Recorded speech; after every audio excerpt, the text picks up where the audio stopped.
I'm Nikki and I want to show you guys that lick played slowly, but before I get started I do want to say I am tuned a half step down to B flat standard because I'm on a 7 string, but if you're on a 6 string you'll be in E flat standard. Now, as far as building speed for this lick, you don't want to hear it, but number one, you have to start slowly. I've tried my best to get around it over the years, but I promise you starting off slowly is the best way to do it.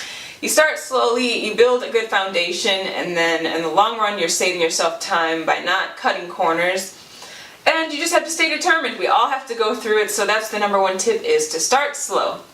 And the next thing that's worked for me is something I've been doing a lot more lately for my alternate picking. Now, we're normally used to starting off with a downstroke because it just feels more natural, but with this lick and with other licks and building up my alternate picking speed, I start slowly with a downstroke and then I go back and I play it again with an upstroke.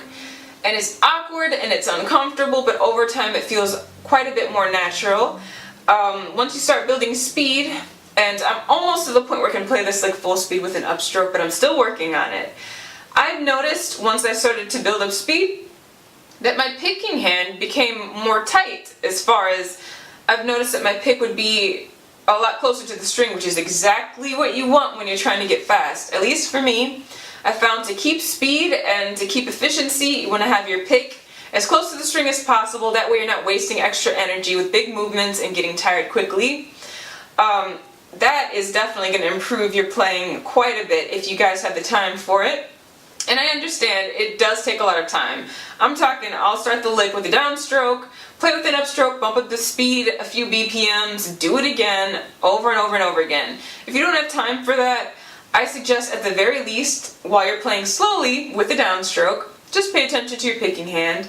And if you notice that your hand is starting to move a bit too much up and down or a little bit too far away from the string, just readjust yourself so you don't start to develop bad habits like me, which I do all the time, but we're always trying to improve.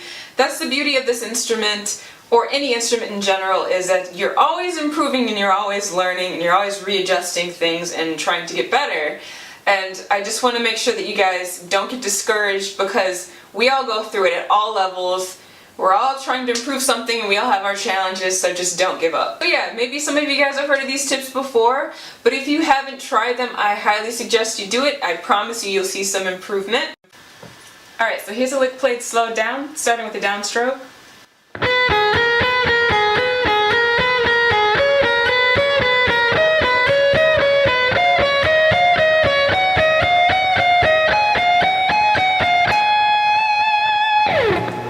Here it is again, played with an upstroke first.